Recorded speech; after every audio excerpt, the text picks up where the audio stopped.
Uh, yeah,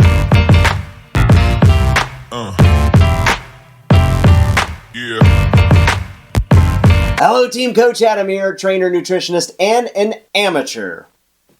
Sorry, the teleprompter stopped. An amateur soundboard mixer. That is true. On the weekends, I do soundboard mixing for my local synagogue. Very cool. All right, this is part 2 of our fat burn micro lesson series. Part 1 was on walking or step count. You can check that out in the link in the description. Today is on liquids to avoid. These are the hidden calories that often go unaccounted for when you're estimating the calories you're taking in. It's more than just drinks, but we're going to start there. Number 1, smoothies, frappuccinos, and any non-black coffees, right? No huge surprise here, but I do get questions on smoothies. If you do buy one, it's almost certainly not healthy. Here's a sample of one versus a frappuccino, and they are both Sugar City. There's a huge problem with sugar and fat gain. Sugar gives us a hit of dopamine, of course, that's the pleasure hormone, and we want more. But the insulin spike is worse. Sugar hits the bloodstream, the blood sugar goes up. Insulin is used to address it, but when it does, your blood sugar is temporarily lower.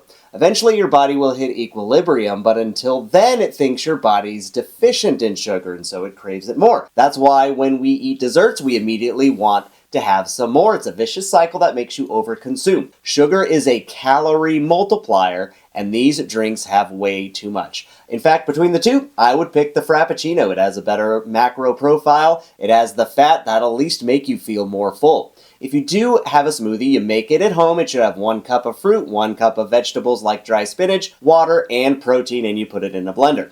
If that sounds gross, well, you're gross. Screw you.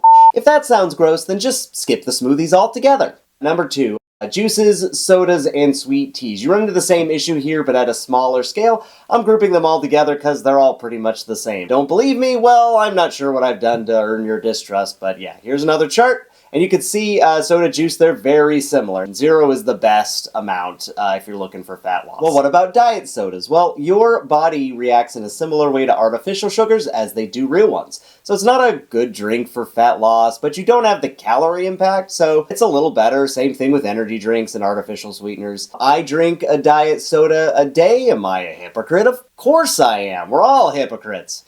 No, I'm just kidding. I'm not in fat loss mode right now. I'm maintaining about 13% body fat, and right now I can afford it. But when spring comes around and I'm a few months away from my bikini body, the diet sodas will go down. Oh, and stay tuned at the end of my video for my recipe on diet juice. It's really good. Number 3, we got vegetable and seed oils. The most common used one is soybean or canola oil. Here's some steps used in its creation. Crushing or pressing, not bad. Solvent extraction, so that's just separating the good stuff with the bad stuff.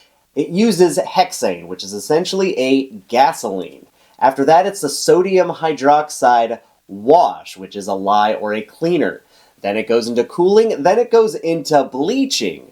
After that, you have heating because of the terrible, terrible smell that previous stuff produces. This is not nutrition, this is chemistry, and these oils do not metabolize well. They cause that inflammation or bloated feeling, and that's the sign that our appetite and metabolism are disrupted. These oils also contain the same chemical that animals need to consume right before hibernation. In fact, when societies introduce vegetable and seed oils, obesity rates do go up. Now, there's a lot of debate about what I just said because the vegetable oil is a big industry, and they'll note that it's only correlation and not causation, but, this is the same type of lobbying that made Cookie Crisp a part of a well-balanced diet. Yeah, if you replace the et with obesities.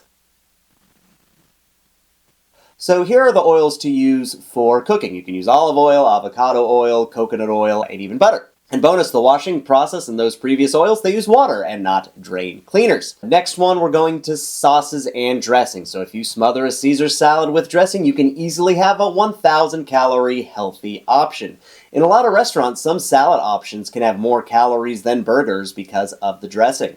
For barbecue sauce, ketchup, all those have a lot of sugar as well. Barbecue chicken with 2 tablespoons of barbecue sauce is about 70 calories with 17 grams of sugar. That's like melting 5 to 6 Starbursts and pouring it on your pork chops. For these sauces, you add a dab or maybe a teaspoon and spread it. That's it. But for meats, it's far better just to make a good rub seasoning. For salad dressing, olive oil, balsamic vinegar, those are much healthier. All right, last one is alcohol, and this one is pretty simple. Never ever have another alcoholic drink again. Good day.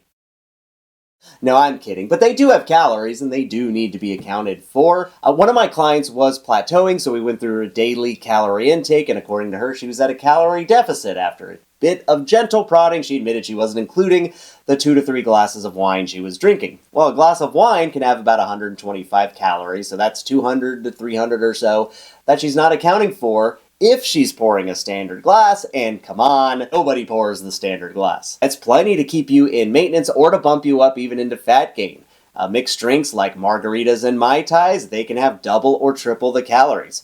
So what do I recommend? Well, stick with the beer and wine, and this goes against a lot of common knowledge about hard liquor being less harmful calorically, but it's really easy to accidentally overdo hard liquors. It's hard to track the calories, and it can hurt sleep way more. And beer is just really easy to track, as you can usually look up those calories online. But in my experience, most people can start losing fat simply by having a dry month or two, so avoid it if you're really serious, even if it's only temporary. But if you do drink, just account for it. In summary, here is what to avoid. Those smoothies, frappuccinos, non-black coffees, those are treats. Treat them as such, 0 to 1 time a month. Sodas, juices, sweet teas, 0 to 2 times a week, 0 being better.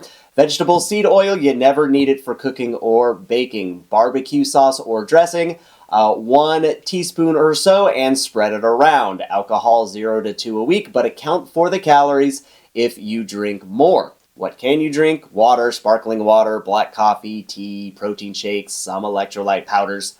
For cooking oil, it's olive, avocado, coconut, butter. Use a seasoning rub over barbecue sauce for meats. Again, balsamic vinegar or olive oil for dressing. And at the very least, reduce your alcohol consumption and stick to the lower alcohol stuff. So that's it. Did I miss a liquid to avoid? Go ahead and put it in the comments. Like the video, follow me on X and Instagram at AdamUpGains, and subscribe to be notified when we get to part 3. This is Coach Adam from Adam Up Gains Fitness. Get strong, get balanced, get going. Hey, future Adam here. Upon editing, I remembered I was supposed to give you my family's secret recipe for diet juice. So get a pen and pencil handy. Here it is. It's 1 cup juice and 1 cup water. Yeah, it's watered down juice. Please don't buy light juice at a grocery store, all right? That's all it is, and it's just a total scam. All right, bye.